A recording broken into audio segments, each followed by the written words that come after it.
Halo teman-teman trader dan investor, selamat datang di channel cuan-cuan saham di Analisa Teknikal dan Bandar Mulogerian. Seperti biasa ini saya bikin kontennya hari Minggu 10 April 2022. Cuman ini konten harian untuk kemarin Jumat 8 April 2022. Karena saya baru agak full kemarin Jumat, Sabtu belum bisa bikin ya. Dan akhirnya di up hari ini, dan semoga masih bisa dimanfaatkan teman-teman untuk persiapan besok hari Senin. Oke, seperti biasa nanti kita akan menganalisa IHSG dan juga beberapa saham pilihan yang oke. Sebelumnya buat teman-teman yang mau kasih tip, support atau donasi untuk cuan-cuan saham, bisa caranya tinggal klik link sosial base di deskripsi. Nanti teman-teman bisa kasih tip, support atau donasi untuk cuan-cuan saham dan juga pesan pribadi untuk saya. Terus buat teman-teman yang ada pertanyaan ketika atau saran, silakan sampaikan aja, bisa via DM Instagram atau komen YouTube. Dan insya Allah setiap pertanyaan teman-teman pasti akan saya jawab kalau saya sudah ada waktu. Lalu juga jangan lupa support terus cuan-cuan saham dengan cara like, comment, share, dan subscribe. Karena support teman-teman itu gratis, tinggal klik aja. Tapi sangat berarti buat konten kreator seperti saya ini. Jangan lupa juga jangan notifikasinya, karena ada konten setiap hari dari cuan-cuan saham, Senin sampai Jumat analisa harian, Sabtu dan Minggu konten spesial. Nah, langsung aja kita akan masuk ke transaksi kemarin Jumat ya, yang keren banget. IHSG naik 1,17% dan selamat kita all time high baru dengan transaksi 15,823 triliun dengan pergerakan asing hari Jumat kemarin. Net buy dengan jumlah 1,4 triliun, itu angka yang sangat besar ya buat market kita. Dominan di pasar reguler juga 1,37 triliun, itu hampir 95% di pasar reguler. Sisanya di pasar nego 45 miliar doang, which is itu bagus buat market kita. Kalau kita lihat juga semuanya hijau, market regional. Dan masuk ke saham-saham yang dibeli oleh asing, apa aja yang diborong? Ada Telkom 290,7 miliar, lalu BBRI 178,2 miliar, BBCA 164,3 miliar, Yeti Tractor 117 miliar, Astra 108,1 miliar, BBNI 67,8 miliar, LSIP 34,4 miliar, Inco 33,3 miliar, INDF 32 miliar, Saratoga, ini gila sih 29,9 miliar, Excel 27,8 miliar, ITMG 27,7 miliar, Pakuan 23,2 miliar, Ali 14,3 miliar, Mika 13 miliar, KLPF 12,4 miliar, dan Alfamart 11,2 miliar. Ada MTEK juga 8,9 miliar. Masuk ke saham-saham yang dijual asing, ada Adaro 46,6 miliar, Bumi 41,8 miliar, Bank Mandiri 35,2 miliar, Sido Muncul 14,9 miliar, Gudang Garam 12 miliar, Dimas 8,1 miliar, Hil 6,5 miliar, Mitratel 3,6 miliar, ICBP 3,5 miliar, Cepin 2,5 miliar, TBIG 2,1 miliar, BTPS 1,7 miliar, dan BSSR 800 juta. Oke, langsung aja kita akan masuk ke analisa tekniknya IHSG yang cakep banget, serius ini kuat banget ya. IHSG gila loh. Dia berhasil breakout kemarin Jumat, naik 1,17%, berhasil breakout high dan breakout resisten atasnya. Kalau misalkan teman-teman kemarin ikutin konten cuan-cuan saham waktu hari Kamis ya, ini 7 April, ini kan saya bilang IHSG inside bar, berada di dalam mother candle-nya 6 April ya, karena dia low-nya, high-nya di bawah low, di bawah high sebelumnya, low-nya di atas low sebelumnya. Jadi ya dia di dalam candle 6 April. Ini candle 6 April bisa digunakan sebagai support dan resisten. Dan kemarin saya bilang hari Kamis, kalau IHSG breakout ke atas itu bakalan sangat bagus, tapi kalau dia jebol ke bawah itu dia bakalan reversal karena dia sudah bikin support baru. Dan ternyata ini ya 7 April candlenya inside barnya, dan 8 April hari Jumat IHSG breakout ke atas, naik 1,17% dan sangat ganteng. Sesuai ya, dia breakout atas resistennya, cuman ada gap juga. Ini high-nya kemarin Jumat di 7145. Kemarin Kamis 7145, sedangkan low-nya ada di 7151. Ada sekitar 6 poin.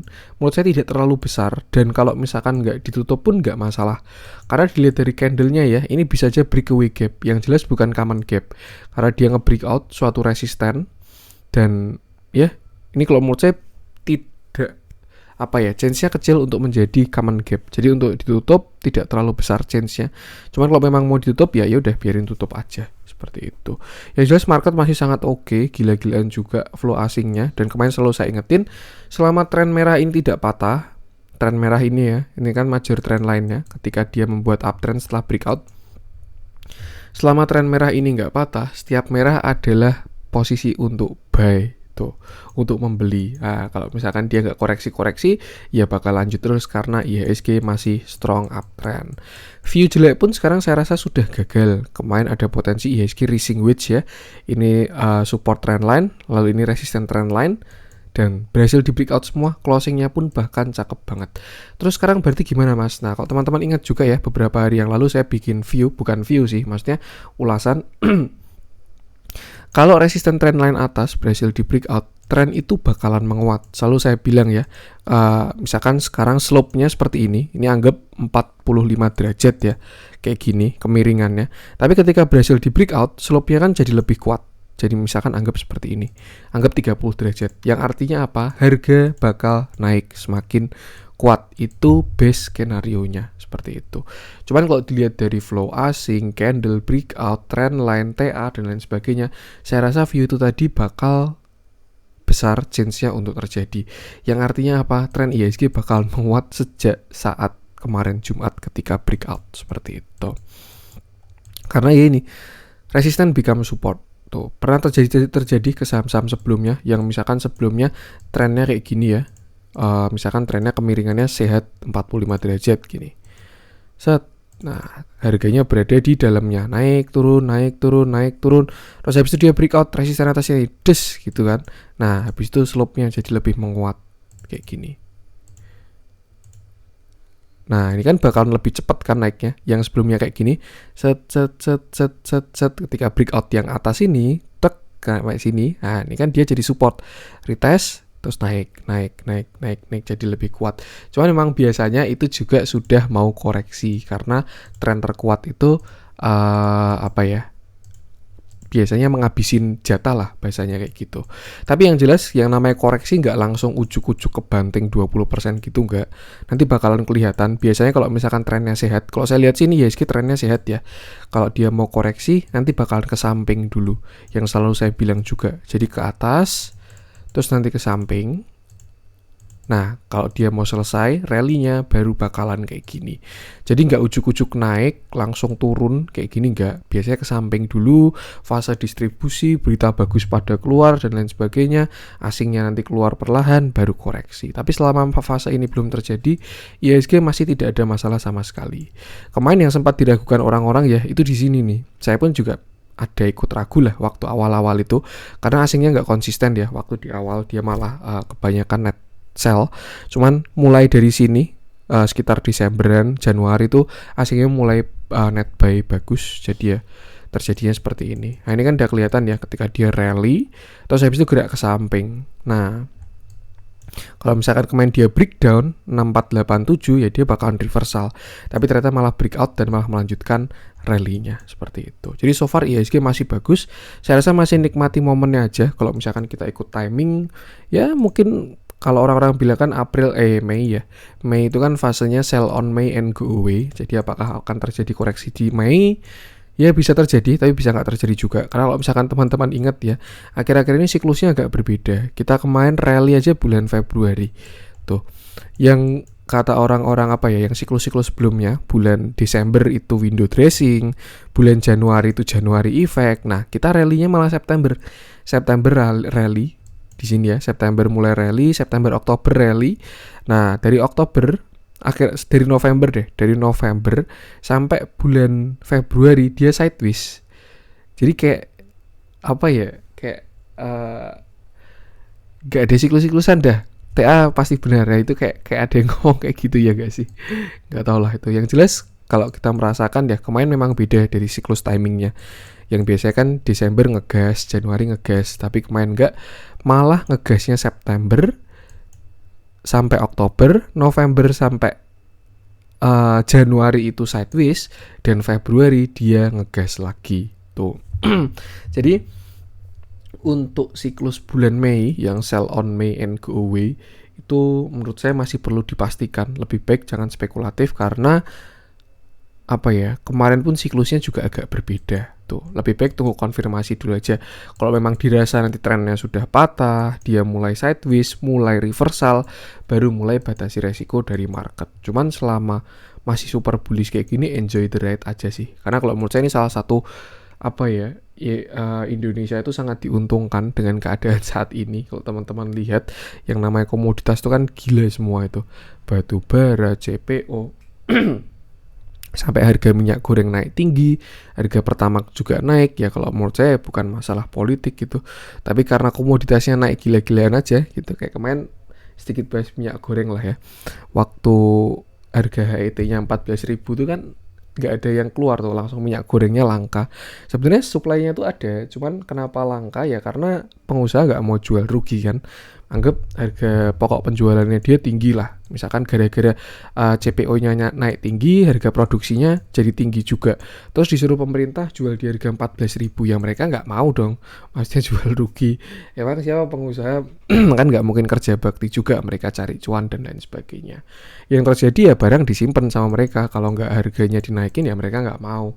Dan ya akhirnya setelah HIT-nya dilepas dan kembali ke harga marketnya, akhirnya minyak keluar di harga kalau nggak salah sekarang 20 ribuan ya untuk 1 liter. Dan ya memang keadaannya sedang seperti ini. Ini komoditasnya semua pada gila-gilaan lah. Tuh, minyak juga sama. Kenapa Pertamax dari 9.000 yang non subsidi ya naik ke 12.000? Itu mungkin kalau dilihat rupiahnya kecil ya, kayak naik 3.000 doang. Tapi kalau misalkan dicari tarik persenannya, itu 30% loh, 3.000 dari 9.000 itu. Jadi yang naiknya signifikan sebenarnya Pertamax itu juga. Dan ya itu efek dari harga minyak dunia juga. Tuh, mungkin kalau misalkan batu bara itu dijadikan produk untuk customer, bukan untuk industri, pasti kita juga bakal kesusahan nyari batu bara karena memang harganya juga naik gila-gilaan. Ya itulah yang terjadi di dunia dan di Indonesia saat ini. Cuman ya dampaknya bagus juga buat Indonesia karena kalau kita itu kan bandar komoditas, sumber daya alamnya sangat berlimpah, kaya lah akan sumber daya alam. Jadi ya inilah keadaannya, inflow asing masuk ke kita terus dan kita strong uptrend terus. Dan kalau menurut saya sih memang digendong sama sektor energi ya, energi komoditas tuh benar-benar ngegendong IHSG untuk saat ini. Apalagi kemarin mereka berhasil menjaga ketika finance pada koreksi ya. Jadi ya seperti itu. Dan follow the trend aja sih, tetap pakai TA. Kita lihat asing masih bagus, which is artinya bandarmologi atau foreign flow-nya masih bagus, dan TA-nya juga masih bagus. Dan selama belum ada tanda-tanda, masih enjoy the bull aja kalau menurut saya, seperti itu. Kemarin beberapa kali mencoba kayak mau reversal, koreksi dulu dan lain sebagainya, cuman ya market berkata lain dan sekarang terjadi seperti ini. Nah, saya pengen ngecek IDX Finance dulu. Ini kan salah satu movers IHSG ya, yang dimana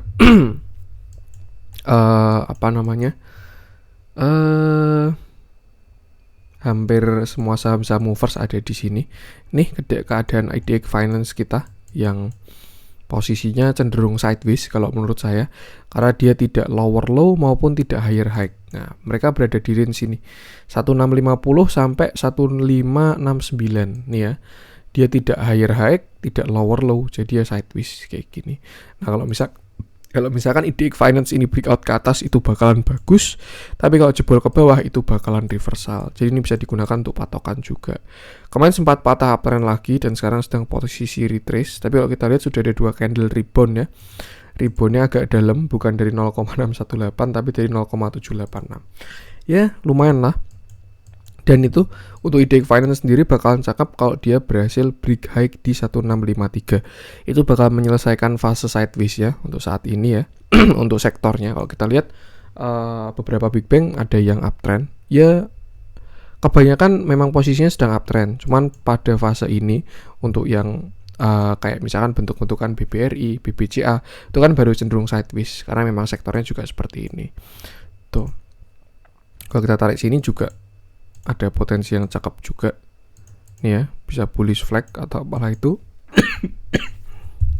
Dan kalau Elliott wave bisa aja ini ABC correction wave ya, A, B, C. Nah ini tinggal 1, 2, 1, 2, 3, 5 ya. Semoga kayak gitulah. Walaupun saya nggak begitu jago Elliott Wave ya. Mungkin bisa dikoreksi buat teman-teman yang jago Elliott Wave juga. Tuh, yang jelas IDX Finance selama dia tidak jebol 1569 itu masih oke lah. Dan kenapa saya bahas IDX Finance? Karena itu paling related dengan IHSG. Kalau IDX Finance hancur, saya yakin IHSG juga hancur. Saham-saham yang dipilih harus berbeda. Tapi kalau IDX Finance bagus, ya IHSG juga bakalan bagus. Saya pengen ngecek IDX Energi juga. Ini sektor yang baru sangat kuat. Yang sangat kuat tuh IDX Energi sama IDX Transport. Ini kalau teman-teman lihat rally-nya IDX Energi itu udah gila banget. Dari sini sampai sini 119% tuh untuk satu sektor ya. Kemarin dia rally, sempat koreksi di sini dan sekarang sudah all time high lagi untuk IDX Energi dan ada target sampai ke sini. Nah, so far dia udah kena target sih untuk dari Fibonacci extensionnya ya. Dia udah masuk area 1382 sampai 1,618. Tuh, cuman ya masih strong uptrend di sini. Nih. Nah, ini ya, dia masih ada pada uptrend channelnya, jadi nggak masalah. Koreksi pun juga nggak masalah ya, ini tinggal disesuaikan lagi. Tuh, ini aja yang perlu diwaspadai mungkin untuk IDX Energi. Walaupun kalau kita lihat sahamnya masih bagus banget sih sebenarnya. Mungkin dia bisa ke 2,618 gitu, siapa tahu bisa juga. Karena kalau dilihat dari saham-saham yang di sektor ini masih pada bagus. Tuh, yang jelas batasi resiko aja. Kembali sedikit ke IHSG sebelum masuk ke tadi ya. Ini berhubung IHSG berhasil breakout trendline atas dan membentuk secondary trendline, maka kita bisa merevisi trennya dengan pergerakan yang semakin menguat. Nah, misalkan kita tarik kayak gini dengan resisten di sini, ya ini sekarang saya rasa slope-nya bisa seperti ini. Kalau teman-teman perhatikan ya, ini. Jadi ya bisa ya kemiring, setidaknya walaupun sebentar lagi dekat resist, tapi kemiringannya sudah menguat tuh, yang tadi saya bahas di awal, dari yang sebelumnya 45 derajat, dari 30 derajat, dan potensinya bakal cakep buat IHSG. Untuk support sekarang di sini ada support 7180, itu kan trendline atas ya. Itu support 1 area 7180 sampai 7170.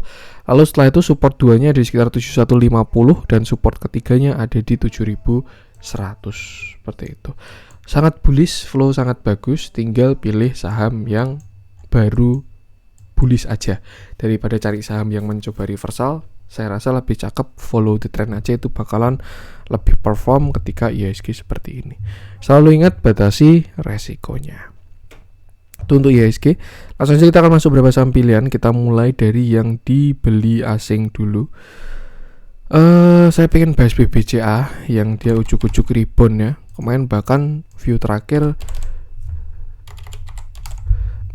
sudah kurang enak. Cuman memang dia belum jebol dari 7650 nih ya. Terakhir BBCA dia kan saya bahas kalau nggak salah di sini ya, 6 April atau 7 April dia jebol low. Ini kan low-nya di 7800, dia jebol low, habis itu patah uptrend juga, patah trendline ya. Cuman memang dia belum jebol dari support krusialnya di 7650. Kemarin juga saya sudah menyampaikan pada teman-teman kalau BBCA itu support krusialnya 7650 sampai 7600. Selama nggak jebol area itu sebenarnya masih nggak masalah. Dan tapi kalau jebol itu baru harus siap-siap karena sudah ada pattern reversalnya.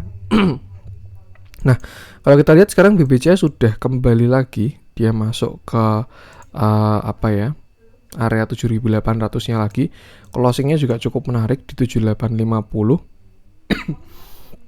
Kembali ke trendline, kembali ke 7800 dan ya sudah kembali lagi. Memang ketika saham itu bullish itu koreksi malah menarik sebenarnya. Cuman ya tergantung posisi juga. Kalau teman-teman masih posisi cash ya koreksi bisa dibuat beli gitu. Tapi kalau misalkan posisinya udah pegang sahamnya, koreksi ya perlu batasi resiko sih, seperti itu. Ini yang bikin IHSG all time high baru ya, naik 1,29%. Kemarin view terakhir kan di sini dia jebol trendline, jebol low dengan volume besar.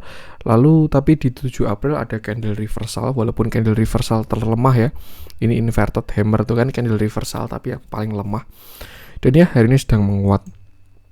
So, saat ini kita bisa gunakan BBCA support lagi di area 7.800 sampai 7.700. Itu support dia. Sedangkan resistennya ada di area 7.950 sampai 8.000. Nah, kalau teman-teman lihat chartnya juga mirip kan sama IDX Finance tadi. Dan ini bakalan cakep kalau dia berhasil break all time high, tapi itu masih agak jauh ya, 8.300. Seperti itu. Yang jelas selama dia tidak jebol 7650 masih oke. Sebenarnya BBCA ini 7650 7600 ya. Selama nggak jebol situ masih oke BBCA. Tuh, tinggal batasi resiko aja. Kalau mau bullish lagi, PR-nya harus break high di sini dulu 8075 baru 8300. Nah, kita lihat dalamnya juga terjadi big akumulasi. Kemarin setelah distribusi dan sempat closing di bawah EMA 50, sekarang masih closing di bawah EMA 50. Nah, tinggal kita lihat dia berhasil kembali ke atas atau ini pullback untuk turun lebih dalam. Nah, kita lihat aja nanti. Seperti itu. Yang jelas batasi resiko aja. Angka krusialnya adalah 7650. Selama nggak jebol 7650 itu oke. Tapi kalau jebol, nah siap-siap untuk BBCA dan IHSG. Untuk BBCA, lanjut coba kita cek apa nih, Yuri Tractor sama Astra udah kita bahas ya, view-nya masih sama dan on track juga. Kita coba cek yang lain aja. Pokoknya itu Yuri Tractor sama Astra itu super bullish itu. Bahkan di grup cuan-cuan saham itu saya jadikan apa ya, top prioritas untuk swing saat ini. Sudah bukan di Big Bang lagi prioritasnya, tapi lebih ke Yuri Tractor dan Astra. Kita coba cek LSIP aja. Ini yang kalau menurut saya bagus juga, by TA-nya ya untuk si CPO ini juga. Oke. Kemarin Jumat LSIP naik 3,89% dengan volume yang sangat besar. Nah, ini view-nya sudah kelihatan ya, teman-teman. LSIP kemarin berhasil breakout high, ini kan di area 1460 ya, dia closing di 1670. Cuman agak disayangkan dia belum berhasil breakout neckline 0,618 di 1480 sampai 1485. Cuman ada pattern yang bagus, dia berpotensi membuat bullish penan atau symmetrical triangle atau apalah itu. Yang jelas kalau misalkan dia sampai berhasil break 1480 itu bakalan valid bullish lagi untuk si LSIP. Tuh. Untuk target pertama di sini 1570 dan kalau berhasil breakout targetnya dari 1670 sampai 1730 seperti itu. Nah, untuk area support saat ini ada di 1400 untuk si LSIP ini. Tapi kalau kita pakai neckline ada di 1450. Jadi support satunya di 1450 sedangkan support duanya di 1400. Tidak kita lihat apakah besok dia pull back dulu 1450 sampai 1440 atau dia turun sampai 1400. Yang jelas selama tidak jebol 1400 LSIP bagus seperti itu. Arah itu tinggal breakout 1480 doang dan menuju 1570. Kalau break 1570 targetnya ini 1670 sampai 1730. Untuk buy view dia juga uptrend dan bahkan untuk view besarnya ada pattern yang lebih bagus lagi, yaitu bisa aja ascending triangle ya, 1 2 3 yang kalau dia berhasil break 1570 potensi targetnya bisa seperti ini. Bisa gini nih. Nah, ini ya. Ini kalau dari view ascending triangle. Cuman ini juga bukan target 1 hari 2 hari. Saya rasa kalau dari ascending triangle-nya kalau dia berhasil break 1570 target bisa ke sini. 2400. Itu ke 4,236-nya di Fibonacci. Ya, deket-deket pas krisis lah 2480 ini untuk si LSIP. Tuh. Dan ini bigger view ya. Mirip-mirip sama si Yeti Tractor juga kayak gini, tapi kalau Yeti Tractor sudah breakout. Oke. Bagus banget LSIP kalau menurut saya. CPO yang jelas semua komoditas masih oke ya. Batu bara, CPO, nikel, gold, chopper dan lain sebagainya. Tinggal pilih-pilih aja saham yang related dengan itu. Seperti itu. Itu untuk LSIP kalau mau masuk bisa dekat support 1450, 1440 atau 1400. Tapi kalau mau buy on breakout bisa tuh beli setelah dia breakout 1480. Seperti itu. Yang penting sama batasi resiko aja. Itu untuk LSIP. Lanjut coba kita cek Inco bahas nggak? Inco bahas deh, mumpung di all time high ya. Ini juga ya komoditas related nikel ya, yang perform emang baru nikel-nikelan, jadi memang apa ya? Bukan nikel-nikelan, sorry, komoditas-komoditasan. Jadi ya memang seperti inilah saham-saham yang pada naik. Oke. Inco juga all time high baru di 7.575. Oh, belum ya, sorry. Ternyata all time high-nya dia di 11.600. Itu tahun 2007. Setelah itu dia sideways panjang dan kemarin sempat rally. Di sini dia rally lalu koreksi. Nah, di sini dia sideways konsolidasi. Nih, di range 5.600 sampai range 4.100 dan akhirnya kemarin berhasil breakout untuk Inco ini. Breakout naik sampai 7.000 high-nya dia ya, lalu turun, pullback yang sebelumnya resisten. Ini kan sebelumnya resisten.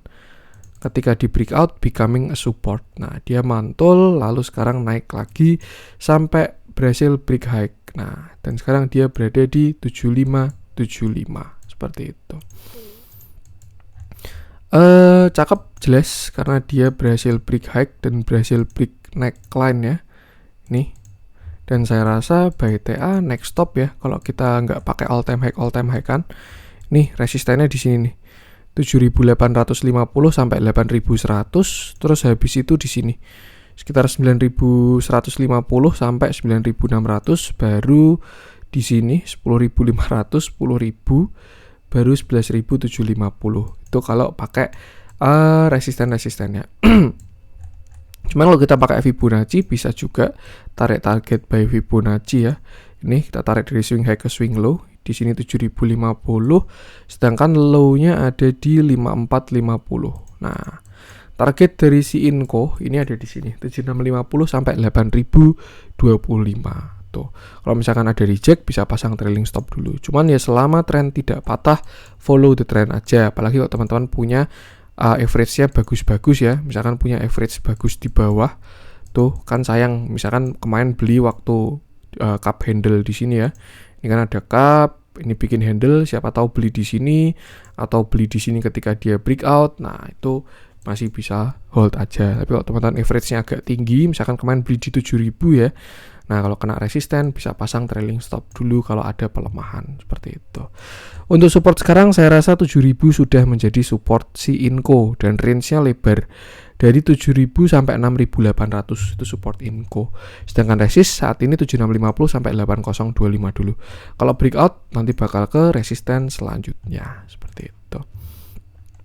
Kita lihat dalamnya untuk moving average strong uptrend, bahan dari volumenya juga sangat cakep, bahan dari movementnya juga sangat cakep, foreign flow-nya juga sangat cakep. Ya, nggak ada yang perlu dikhawatirkan, tinggal follow the trend aja, batasi resiko, jangan lupa trailing stop seperti itu. Untuk Inco, lanjut coba kita cek Saratoga ya. Ini memang apa ya, Pak Sandi hebat dengan timnya Saratoga dan performa holdingnya cakep banget. Kalau teman-teman lihat dari sahamnya juga memang performanya tahun ini itu kan kebanyakan pada komoditas related juga ya. Ada batu bara, ada RO, terus ada MDKA, LSIP, Palem tapi udah mulai ganti sektor. Ya, pokoknya itulah yang membuat Saratoga outperform. Pendapatannya juga udah meningkat tinggi banget. NAV-nya juga udah meningkat tinggi banget. Dan itu artinya masih floating profit semua mereka. Asetnya meningkat ya.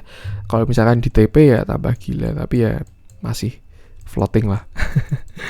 Saratoga juga ada rally tinggi banget ya. Dari kemarin harga 600. Saya lupa stock splitnya tuh di mana. Kan dia kan stock split dulu tuh sebelum di sini ya dia stock split nih. Stock split 18 Mei 2021. Itu saya ingat dia stock splitnya di harga 6.000-an kalau nggak salah. Atau 5.000 ya. Ini kan 1:5. 5.000 ya jadi 1.000. Tuh dia stock split tapi bikin continuation, terus rally terus, ikuti trennya. Ya. Nah, kemarin dia kena trend line lagi, merespon dan akhirnya break all time high.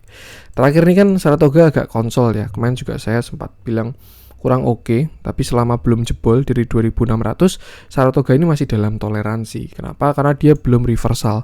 Tren utamanya kan dia masih uptrend ya, dan kalau dia sideways selama tidak membuat lower low, artinya kan dia belum putar balik atau belum downtrend. Dan yang terjadi seperti ini, dia emang retrace-nya kemarin agak dalam sampai 2650, tapi itu kena trend line tadi yang saya tarik garis ini. Nah, ini tren utamanya, major trend line lah. Nah, kayak gini ya. Nah, ini pas banget saya sambungin dari sini sampai ke sini doang. Kena di sini, kena di sini, kena di sini, dan akhirnya lari. Dan kalau teman-teman perhatikan ya, Saratoga memang kalau misalkan habis kena trend line tuh dia langsung rally. Dan artinya itu fast strong uptrend. Dan sekarang dia berada di area sini, 3510. Buy target all time high kemarin sebenarnya di 3400 sampai 3290. Itu juga bisa pakai yang sini ya, ini sampai ke sini di 3460 sampai 3330. Artinya sudah ditembus semua, dan kalau menurut saya tinggal follow the trend aja. Selama masih uptrend masih oke. Agak disayangkan kemarin shadow-nya agak panjang, jadi saya pengen ngecek intraday-nya. Nah, ini untuk intraday-nya ada view kurang enak sih. Nih ya, pasti ada bearish. Oh, belum kelihatan. Nah, nggak ada bearish divergent. So far sehat. Terakhir ini kan rally-nya di sini ya. Dia bikin continuation, naik lagi, bikin continuation, naik lagi. Nah, ini baru kita lihat nanti konsolnya seperti apa. Yang jelas kalau untuk masuk bisa gunakan support di sini. Cuma ya risk reward udah nggak bagus ya. Dia sekarang 3460 sudah menjadi support untuk si Saratoga. 3460 di sini kan sebelumnya resist ya. 3460 sampai 3420 lah. Sebelumnya di sini resist, breakout, retest, naik, ini retest lagi. Nah, selama nggak jebol 3400, Saratoga oke. Jadi kalau teman-teman pengen swing ya, bisa pasang trailing stop di situ untuk si Saratoga ini. Karena kalau misalkan dia sampai jebol 3400, ada potensi dia lower high, lower low, short term reversal tuh. Untuk support 3400, dan untuk resistennya kita bisa tarik pakai Fibo karena dia all time high. Kemarin ini di sini di 3120. Sedangkan low-nya ada di 2580. Nah, berhubung dia close di atas 1,618, so saya rasa target terbaiknya ada di 4000. Gila banget, udah mau kembali ke harga sebelum stock split ya. Stock split di 5000 sampai 1000, naikin ke 5000 lagi nih.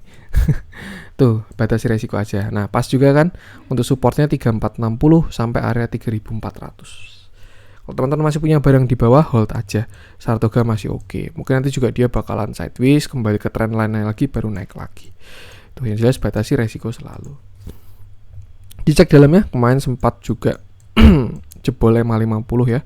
Tapi berlanjut dengan akumulasi yang sangat bagus. Breakoutnya pun juga oke, akumulasinya. Jadi ya, so far so good. Tinggal batasi resiko. Untuk Saratoga, lanjut coba kita cek. Kalau market baru bullish gini emang apa ya, menarik saham-sahamnya. Tinggal kita pilih aja mana yang bisa gendong porto kita ya. Kita coba cek dari MTech tuh menarik, tapi kemarin udah kita bahas ya. Dia bikin continuation itu MTech. Kita coba cek Indosat aja. Lama gak kita bahas. Alfamart juga udah kita bahas. Saya tuh mencoba untuk berganti-ganti ya bahasnya. Jadi kalau kemarin udah, 2 hari yang lalu udah, masih on track. Nah, kita bahas yang lain biar tidak bosan. Maksudnya biar nggak itu terus yang dibahas. Oke. Kemarin Jumat Indosat naik 3,40% dengan volume yang cukup menarik, dengan candle yang solid. Dia juga sudah morning star, downtrend, doji naik, walaupun low-nya di sini 5.000 ya, tapi ya dia sudah naik. Terakhir Indosat ini dia pada fase downtrend setelah kemarin dia uptrend kuat ya. Ini gila banget itu waktu itu. Saya ikut ngerasain juga ketika Indosat breakout di sini. Arah berapa hari ini? 1, 2, 3, 4 ya, pokoknya spreadnya gila-gilaan lah Indosat nih. Dari harga 2.500 naik sampai 6.300. Tuh, di sini dia breakout dengan pattern cup and handle-nya. Breakout, retest, terus akhirnya naik. Ini kan volume. Terus dia rally. Di sini dia naik dengan uptrend channel. Dan ya Ternyata memang jawabannya adalah dividen yang besar kemarin itu. Total kalau nggak salah sampai 2000-an sama interimnya. Kalau nggak salah ya, saya lupa. Makanya dividen trapnya sampai segini. Correct me if I'm wrong. Nah, terakhir Indosat dia udah patah dari uptrend channelnya di sini. Dia patah, pullback dan akhirnya koreksi. Tuh. Satu hal yang bagus, koreksinya sudah semakin mengecil volumenya, dan kalau kita cek divergen pasti ada divergence yang bentuknya kayak gini. Dan ternyata benar, di sini indikator harga ke bawah sedangkan indikatornya ke atas. So artinya adalah tren sudah semakin melemah untuk si Indosat. Nah, Indosat ini bakalan cakep kalau dia berhasil break sini 5.400. Kalau dia berhasil break 5.400, ada potensi short term reversal lah 5.400 sampai 5.500 seperti itu. Tapi kalau dia tidak berhasil break 5.400 sampai 5.500, ada potensi dia cuman dead cat bounce untuk turun lebih dalam. Karena ini 5.500 ini kan udah jadi resist ya. Nih dari 5.400 sampai 5.500. Sebelumnya di sini support. Nah, di sini kan sebelumnya support, di sini juga support. Ketika breakdown jadi resist, ini juga bakal jadi resist lagi. Seperti itu. Kalau misalkan berhasil break 5450 sampai 5500, Indosat bagus, artinya dia sudah selesai dari koreksinya karena berhasil break high. By TA ada potensi dia sudah berbalik trennya. Tuh. Dengan target selanjutnya ada di sekitar 5.800. Itu kalau dia berhasil break angka krusial tadi. Tapi kalau misalkan gagal break 5.400, 5.500 dan malah reject lalu dia jebol 5.100, ya saya rasa dia bakalan kembali ke 5.000 untuk membuat kaki kedua. So, itu untuk resistennya 5.400 sampai 5.500 itu krusial ya. Kalau berhasil breakout, selanjutnya ada di sekitar 5.800 sampai 5.900. Sedangkan support saat ini ada di 5.200 sampai 5.100 dan support krusialnya ada di 5.000 seperti itu. Batasi resiko aja. Dilihat dalamnya juga dia masih saham downtrend ya, di bawah MA20, di bawah MA50. Jadi ya kalau menurut saya sih lebih baik kalau market baru kayak gini pilih yang sudah fix uptrend aja tuh. Daripada nungguin dia reversal nanti ketinggalan partinya ya. Jadi pilih yang uptrend, ikutin follow the trend aja. Kemarin Jumat juga cukup menarik, ada normal akumulasi. Ini juga buyernya 7, sellernya 40. Tapi top 3-nya juga value-nya hampir sama dengan top 3. Jadi ya seperti itulah. Batasi resiko aja, gunakan TA, gunakan patokan angka-angka tadi. Untuk Indosat, lanjut coba kita cek. Kita coba cek yang dijualin asing. Nah, kita bahas apa nih? Kita coba cek TBIG aja deh. Ini saham Pak Sandi juga yang rally-nya udah duluan. Kalau misalkan dibilang TBIG nggak rally, teman-teman salah. Ini malah rally pertama ya TBIG ini. Sebelum yang lain-lain rally, TBIG ini udah rally duluan kalau teman-teman lihat. Dari dia breakout 1.300 di sini. Breakout, pullback, nah dia rally sampai 3.400. Dan ya ini juga sama sahamnya Pak Sandi. Cuman sekarang sedang cenderung sideways kalau menurut saya. Berada di range 2.700, 2.670 sampai 3.250 tuh. Nah, kemarin Jumat TBIG naik 1,02% dengan volume yang tidak terlalu besar. Kalau kita lihat juga bentuknya kurang enak ya TBIG ini, nggak tahu kenapa ini di short, pullback, di short lagi ya. Ini apakah baru pullback untuk di short lagi, nggak ada yang tahu. Yang jelas untuk sekarang TBIG cenderung sideways selama dia belum breakout 3250 dan 3440. Untuk support sekarang ada di sini, support satunya ya, area 2850. Tapi kalau dia jebol, support 2-nya ada di area 2770 sampai 2700-an. Itu area demand kuat di 2700. Selama nggak jebol yang 2700 harusnya oke. Seperti itu. Nah, untuk resisten terdekat ada di sini 3000, itu resisten terdekat. Kalau breakout cukup menarik, dia bisa double bottom ya. Bottom 1, bottom 2. Kalau breakout 3000, nextnya dari 3060 sampai 3070. Nah, kalau breakout yang 3070, saya rasa baru menarik untuk si TBIG ini. Karena pasti target selanjutnya di 3250. Seperti itu. Patternnya juga semakin bagus kalau dia berhasil break dari 3070. Tuh. Jadi mungkin kalau teman-teman belum punya barang ya, bakalan lebih oke kalau tunggu dia break 3060 dulu aja. Atau kalau teman-teman kemarin buy on weakness di 2800-an, nah itu bisa jaga trailing stop. Seperti itu. Sekarang cenderung sideways, cuman bukan karena dia nggak rally ya, tapi karena rally-nya udah duluan. Itulah nih Pak Sandi mau jadi presiden kayak 2024 nih. Ya, apapun itu, yang jelas memang beliau berhasil meracik portofolionya dengan sangat cakep ya. Memang 2020 tertekan komoditas dan lain sebagainya, tapi di 2021-2022 ketika recover tambah perang-perangan ini, wah jadi gila-gilaan. Batasi resiko aja, TBIG selama tidak jebol dari 2670 tidak jelek, tapi kalau dia sampai jebol 2670 baru bakalan jelek, seperti itu. Batasi resiko. Nah, berhubung saham sideways, kita kurang cocok kalau pakai moving average ya, jadi kita hiraukan aja, lebih baik pakai area tadi. Kalau break 3060 baru menarik kalau menurut saya TBIG ini. Batasi resiko aja. Untuk TBIG, lanjut coba kita cek yang merah-merah kemarin Jumat, beberapa small cap ya, dan dia memang apa ya, ketika market bullish, high related ya yang naik pada saham-saham high beta juga, tapi seperti itulah. Jadi lebih baik pilih saham-saham yang high beta dulu aja. Kita coba cek yang hijau-hijau aja deh. Nih apa yang mau kita bahas nih, ADMR juga gila banget ya. Makanya yang paling perform kalau menurut saya itu Adaro dari semua batu-baraan ya. Adaro itu paling perform karena ya kemarin memang katalisnya paling bagus untuk si Adaro itu. Udah batu-baranya cakep, ada buyback, anak perusahaannya ADMR IPO naik 2800%. Teman-teman bayangin aja, misalkan kita punya uang 1 juta ya, naik 2800% itu kan jadi 28 juta. Nah, coba bayangin si Adaro itu punya saham berapa triliun di ADMR. Misalkan anggap dia punya 1 triliun aja deh, itu naik jadi 28 triliun kalau nggak salah ya. Jadi ya asetnya bakal meningkat banget buat katalisnya buat si Adaro. Yang jelas dia cakep lah Adaro itu. Yang paling perform batu baranya. Kita bahas satu aja lah ya, MPPA untuk hijau-hijau kemarin Jumat. Ini juga cukup menarik, Goto related, dan besok Senin pun juga kalau nggak salah Goto sudah mulai IPO ya. Saham-saham yang berrelate dengan Goto sudah pada jalan sih kalau kita lihat. Nah, ini view saya untuk si MPPA. Kita ulangi aja coret-coretnya.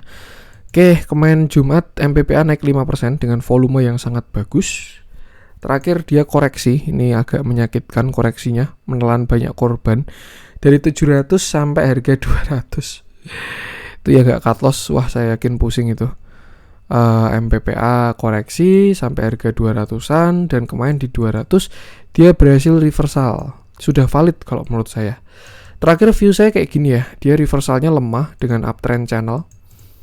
Nih, makanya kemarin ketika MPPA turun 360 saya belum tertarik karena saya kira dia bakal ke 300-an untuk ke uptrend channel bawahnya. Sudah uptrend karena sudah higher low dan higher high, jadi saya kira sampai 300-an untuk ke uptrend channelnya, tapi ternyata enggak. Dia ternyata merespon neckline-nya dari waktu dia reversal. Nah, di sini kan ada neckline ya. Nih, area krusial untuk si MPPA.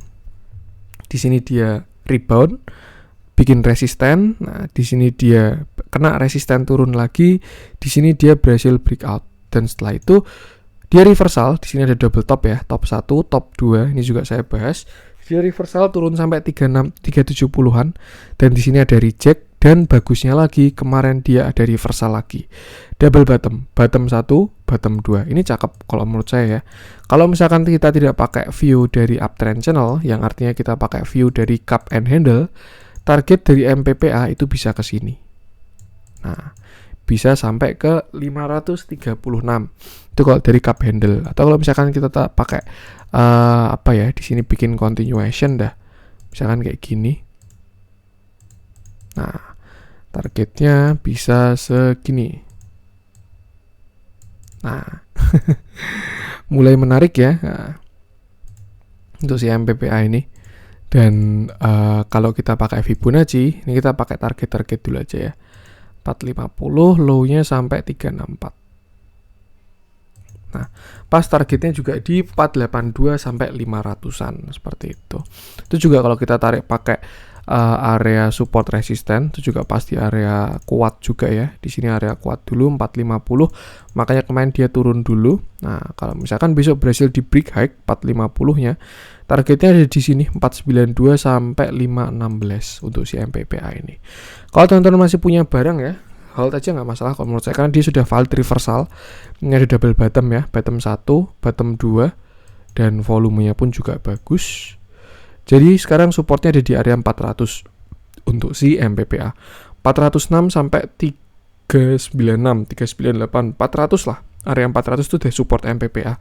Sedangkan resistennya ada di area sini. Dari mulai 436 sampai 450. Kalau break 450, target selanjutnya ada di 492 sampai 500-an. Nah, ini juga kayaknya menyambut Goto ya. Jadi cakep karena dia juga salah satu grupnya Goto. Yang jelas volumenya nggak bisa bohong, dia sudah breakout lagi volumenya, memulai volume baru. Ini ya, kalau kita lihat ketika dia jalan kan kayak gini. Di sini dia volume besar, habis itu naik. Nah, waktu retrace volumenya kecil. Di sini breakout lagi, terus naik volume besar. Terus waktu retrace volumenya mengecil. Nah, di sini dia breakout lagi. Nah, kita lihat swingnya bakalan sejauh apa. Seperti itu. Yang jelas batasi resiko aja. Kalau mau masuk bisa di dekat-dekat 400 sampai 372. Tuh. Tapi kalau misalkan teman-teman udah punya barang, tinggal pasang trailing stop. Untuk resisten tadi saya sebutin dan targetnya pun juga sudah. Dilihat dalamnya dia juga setelah lama downtrend sudah kembali di atas MA50 dan sekarang sudah di atas MA20 lagi. Bagus. Walaupun broker summary-nya distribusi ya, cuman TA-nya menarik kalau menurut saya. Dan kalau menurut saya ini juga sama-sama kuat kok. Kalau dibilang distribusi, ini sellernya juga retail juga. XC, EP, mungkin si ZP sama YP ini retail pinter ya, atau ZP bukan retail atau apalah, yang jelas mulai XC ke bawah ini juga kalau menurut saya retail. Jadi ya kalau walaupun dibilang distribusi bisa juga tidak distribusi. Small juga ya ini ya, untuk buyer sellernya juga 35-34, jadi ya fair, ini lebih permainan big player aja. Sedangkan untuk buyer side-nya ada MG, DX. Tuh. Batasi resiko aja sih, gunakan angka-angka TA tadi, seperti itu. Oke, itu untuk konten hari kemarin Jumat. Mohon maaf kalau ada kurangnya dari saya. Jangan lupa support terus yang cuan-cuan saham dengan cara like, comment, share, dan subscribe. Karena support teman-teman itu gratis, tinggal klik aja. Tapi sangat berarti buat konten kreator seperti saya ini. Sekian dari saya, salam.